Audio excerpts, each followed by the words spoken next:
All right, Larry Krueger here from the Pig and a Pickle Krug Show with a little 49er video. The Niners need to get Riley Leonard of Notre Dame no matter what. We will discuss it next. First, we're brought to you by Pig and a Pickle, the best barbecue in all of Northern California. Check them out there in Emeryville. They're in Corte Madera.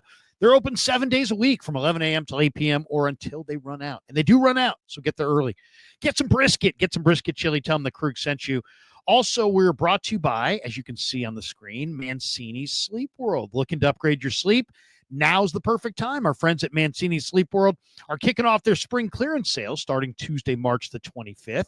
And you don't want to miss these deals, up to 50% off select mattresses, 2 free pillows with any Tempur-Pedic mattress purchase, plus an extra 10% off when you use our exclusive code KRUG10, K-R-U-E-G 10, will get you an extra 10% off. And here's the best part.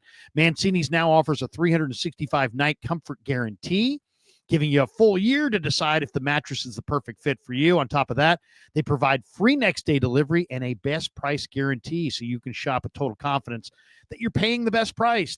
The spring clearance sale runs from March 25th through April the 28th, so don't wait. Click the link in the description to shop now and experience better sleep with Mancini Sleep World. Once again, click the description in the link inside the description. Make sure you use the code KRUG10 to get that discount, KRUG10, K-R-U-E-G 10, and you'll get 10% off additionally, thanks to Mancini's for being a proud sponsor of the Krug Show. Well, a few years ago, Kevin Costner had a movie out, and it was a good one. It was a really good movie. I enjoyed it. It was Draft Day. It was called Draft Day.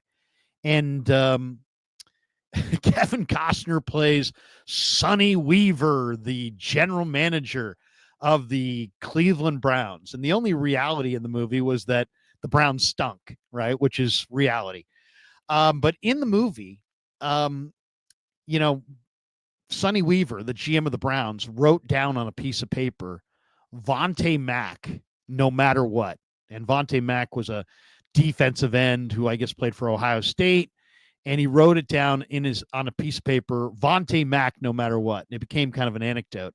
And it's funny because during the A.J. Jenkins draft, Trent Baalke told us that he wrote A.J. Jenkins' name in an envelope and put it in his desk, which is only laughable because A.J. Jenkins is one of the biggest busts in 49ers draft history.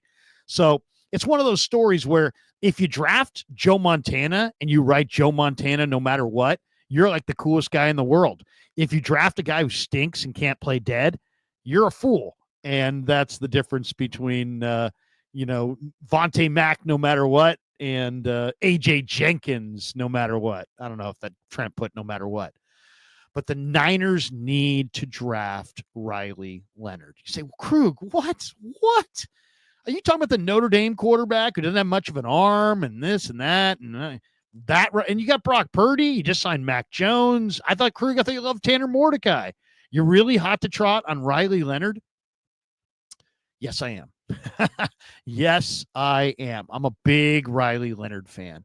Let's talk about him. I got a lot to say about him. First of all, everybody should watch the John Gruden football quarterback camp edition on Riley Leonard because he was fantastic. But I've been on Riley Leonard for quite a while. Let's talk about him. 6'4", 218 pounds, fourth-year senior. Started at Duke, transferred to Notre Dame. Put Duke back on the map. Let's be honest. Turned Duke into a winner, then went to Notre Dame and led them to the national championship game. He's from Fairhope, Alabama, down by the Gulf.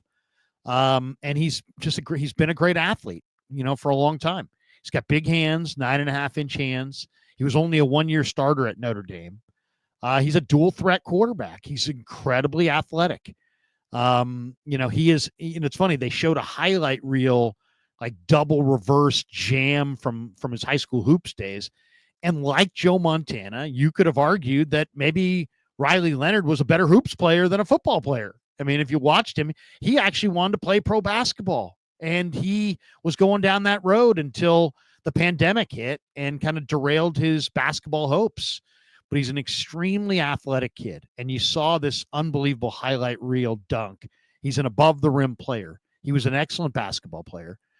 And this year at Notre Dame, he ran Mike Denbrook's run-heavy scheme, And he really, he went to Duke as a freshman, got hammered and beat up as a freshman on a bad Duke team, but then had a strong sophomore season at Duke, and had another good year as a junior, and then transferred to Notre Dame and led them to the national championship game where they eventually lost to Ohio State.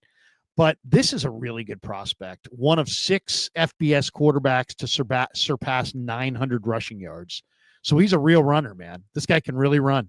He set Notre Dame's single-season rushing record for touchdowns as a quarterback with, wait for it, 17 rushing touchdowns for Riley Leonard. This guy can really run. He can really run. He can really scramble, but he doesn't run crazily. He runs with an intent. He's a smart scrambler. He's got a quality arm.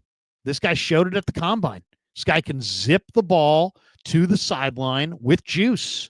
So all this talk about, he can't run, he can't throw, he's got a rag arm. No, Notre Dame ran the ball a ton, but this guy's got a good arm. He showed it at the combine. He can zip the ball to the sideline and get it in that window. Where he's really off the charts is he's an elite makeup guy. Super competitive winner who just is everything you want as a quarterback.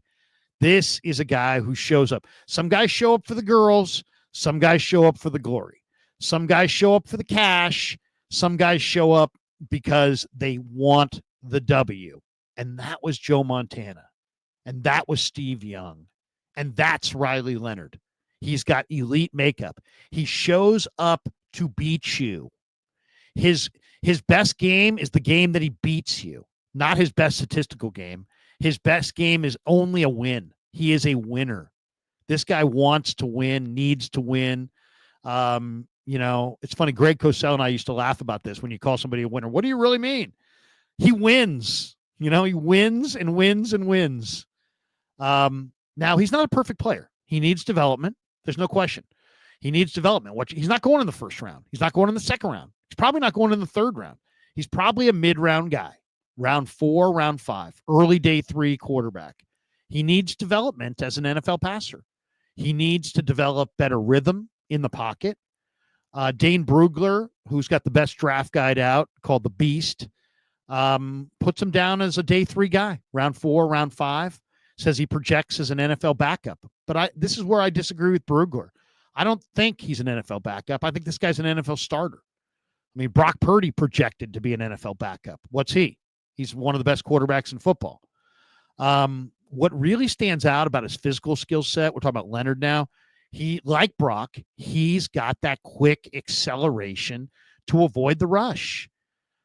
He can scoot. He can move. And I think movement ability is now in 2025 a prerequisite at the quarterback position. At Notre Dame this year, he had 8 carries of 20-plus yards. He's not afraid.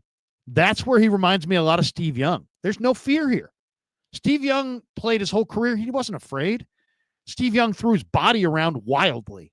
Riley Leonard will throw his body around wildly. In that way, he reminds me a lot of Steve Young. His deep ball accuracy is awesome. This guy can drop the ball in the bucket like Russell Wilson. And in that regard, he reminds me a lot of Joe Montana. Montana threw a very accurate deep ball. Riley Leonard throws a very accurate deep ball. Where he reminds me of Joe and Steve is that some quarterbacks do not handle a muddy pocket well. And this is a key element in evaluating quarterbacks. You have to understand, does the quarterback play ever or regularly or often from a muddy pocket? Are there bodies around him? Because some guys can deal with it and other guys can't. And you got to figure out if a guy can deal with it or not. I think you saw in Gio Carmazzi when he came out of Hofstra, didn't like being hit, didn't like all those bodies flying around him, didn't sit well with him. You see it with Zach Wilson. At BYU, you could have parked a Suburban between him and the defensive line. His offensive line was veteran. They were outstanding. He never played from a muddy pocket. He goes to the Jets. He never played without a muddy pocket, and he didn't play that well because he's not used to it. So this is a guy who can excel in a muddy pocket. It doesn't bother him to have bodies around him. He doesn't play with a lot of fear. He can throw off different platforms. He can throw with different arm angles. The thing that I like the most, though, about him, he's an authentic leader. He's an authentic leader.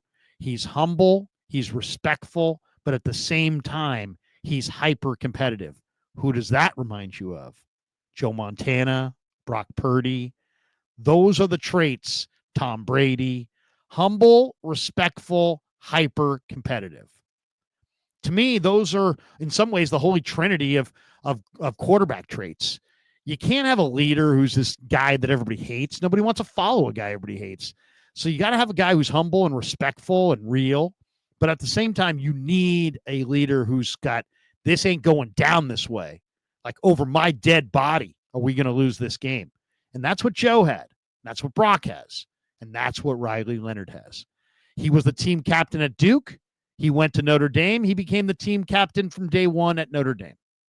He's 27-10 as a starting quarterback, and he played at Duke to start his career. He played 3 years at Duke, and he was 27-10. I mean, that's pretty good. It's pretty good. Now, at Notre Dame this last year, he was not asked to throw downfield much. In fact, he was 89th in FBS among quarterbacks, 178.8 passing yards per game. Not impressive. Really low number. 89th in FBS. They didn't ask him to throw the ball downfield. The pacing of his reads and you know the way he goes through his progressions needs improvement. He sometimes doesn't go through his reads quick enough or at the proper pace. He'll sometimes lock on to one of his progressions in the read.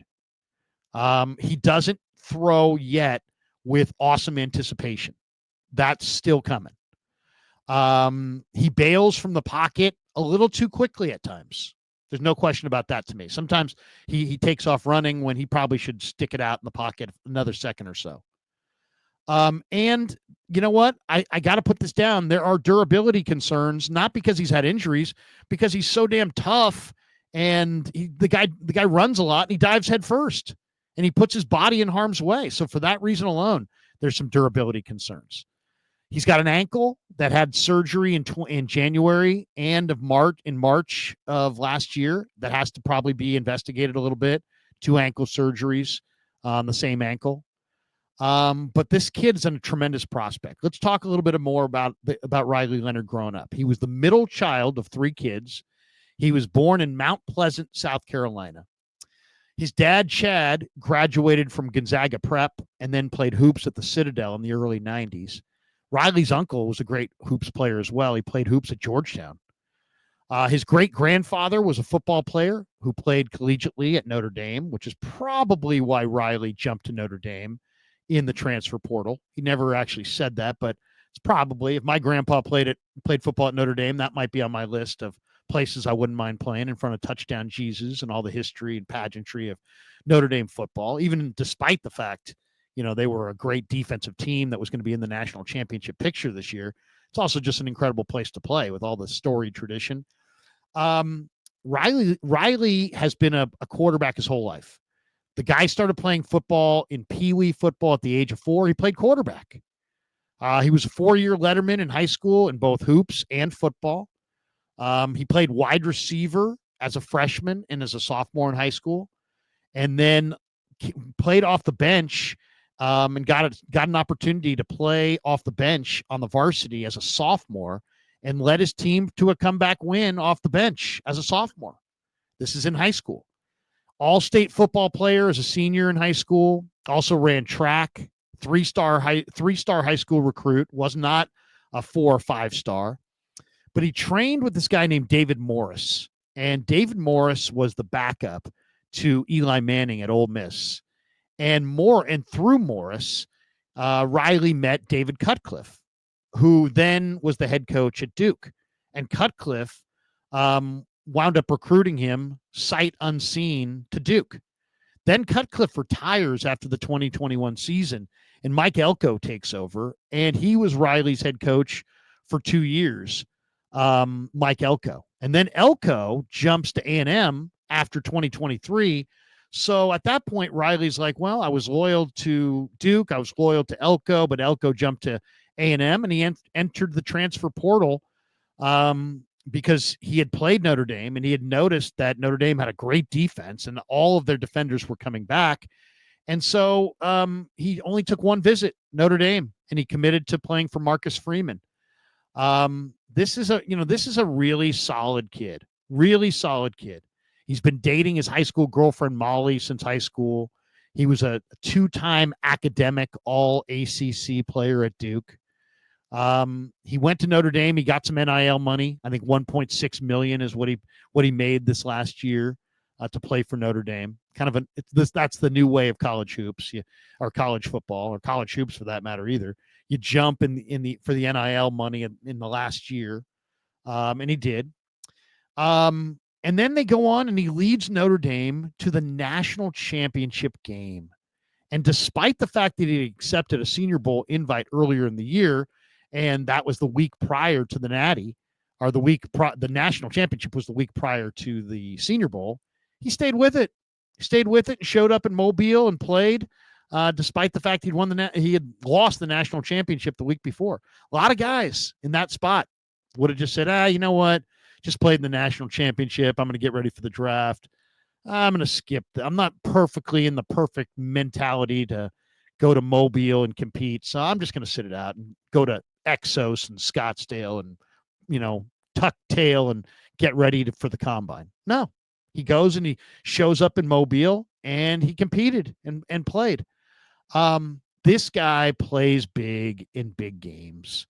In the national championship against Ohio State, he was 22 of 31 for 255 yards, 2 touchdowns, no turnovers, no picks, no fumbles.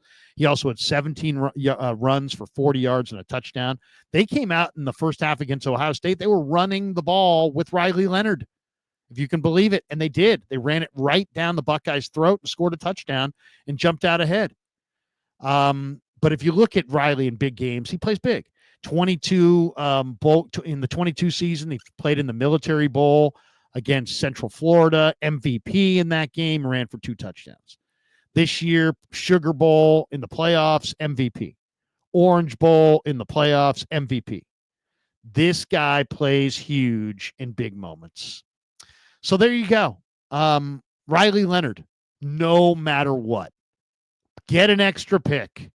Trade back. I mean, I literally, if I were the 49ers, I would trade back in the first round with the idea that I could get an extra pick in the 3rd or 4th round. And maybe I'd take that pick and move back a little bit and position myself to take Riley Leonard. I think Riley Leonard would do a lot for the Niners. One, he's super athletic and he's smart as hell. He loves football, and he would push Brock Purdy. And yet he's respectful and smart. This kid's got a presence, and a lot of the same things I could say about Brock, I could say about this guy. Smart as hell. Brock's smart as hell. Loves football. Brock loves football. Winner. Brock's a winner. Insane competitor. Brock's an insane competitor. Has a presence when he walks in the room. Brock has that presence. Quick learner, quick study. That's Brock. Upbeat, positive personality. That's Brock. Super passionate about football and about playing quarterback. That's Brock. And he's a grinder. He's an absolute grinder.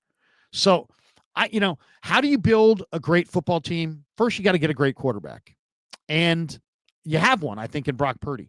But if you're going to really become a great football team, you're going to have to keep investing in the quarterback position. The Eagles had Jalen Hurts. It didn't stop them from trading for Kenny Pickett. It didn't stop them from drafting Tanner McKee. And guess what? They found out that Pickett wasn't any good, but Tanner McKee is really good. And so now they have a quarterback that they can trade probably for a day 2 pick in the next year or two.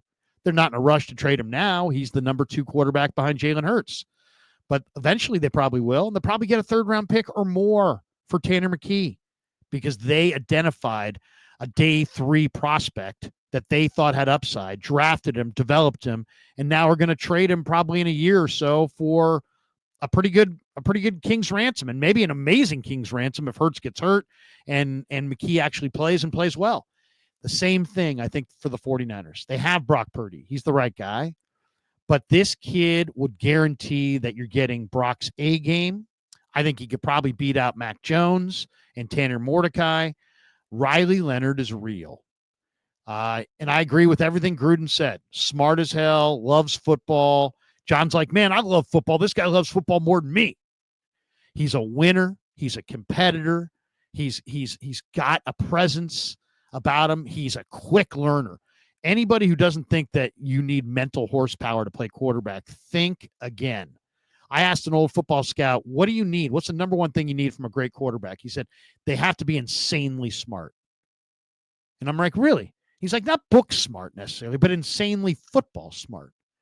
And in these Gruden quarterback camp, sit downs, I think when he throws the kind of variables that he threw at Riley Leonard, I mean, this is stuff that Riley had no ability to practice for. This is our call. This means we're going right. This means we're going left. This means this is our kill call, which kills the play. This is our cadence. This is, he's like, how'd you snap the ball? He's like, I clap my hands together. He's like, well, that ain't going to work. So this is what we'll do. So he's going through the snap count, going through the play calls, going through everything. And you could see Riley making a few notes, and then he just got it all and just spit it all out. It shows a lot of mental horsepower. The kid went to Duke. The kid went to Notre Dame. These are really, really great academic institutions, some of the finest academic institutions in America. Then you mix in the athleticism, the athletic genes. This kid's got tremendous faith. I mean, this kid talks about his faith openly. He's a mature old soul. And this guy is going to be very valuable at some point. And all I would say is, you don't need him right now. But if you want to get the best out of Brock Purdy, if some of you out there have a little bit of concern over whether Brock Purdy's the guy, then keep drafting quarterback prospects that you like. And I love this kid, Riley Leonard. I'd put my name to it. I would be absolutely shocked if Riley Leonard doesn't become a very good quarterback out of this draft. I bet you Riley Leonard will outplay 95% of the quarterbacks that get drafted in front of him in the NFL. So there you go. I titled the video, Riley Leonard, no matter what. I know the Niners don't need a quarterback, but you need this kid. You have to get Riley Leonard. Round 4, Kyle, please. And Riley Leonard with Kyle Shanahan's offense, with the Niners, upgrading their offensive weapons in the next couple of years, this kid could have a tremendous career. Tremendous career. Is Brock Purdy going to love the pick? Not necessarily, right? Because this guy's going to be absolutely chomping at the bit to play. But this kid's presence and this kid's love of football and this kid's fire and desire will put pressure on Brock. And this will give you a winner in Brock. You'll get the best out of Brock Purdy. You'll have a really, really valuable quarterback that you can trade for a ransom of assets, or you're going to have a guy who is right there to start if Brock falls on his face. And it's the most important position in the game. This kid's got some magic. I thought it when I first saw him, and then I kept thinking it the more I saw him. And then after watching Gruden's quarterback camp, I'm absolutely convinced. Riley freaking Leonard, no matter what. All right, thanks to Pig and a Pickle for being the title sponsor of the Krueger Show. Thanks to Mancini's for sponsoring this video. And thanks to all of you guys for supporting the Krueger Show on YouTube.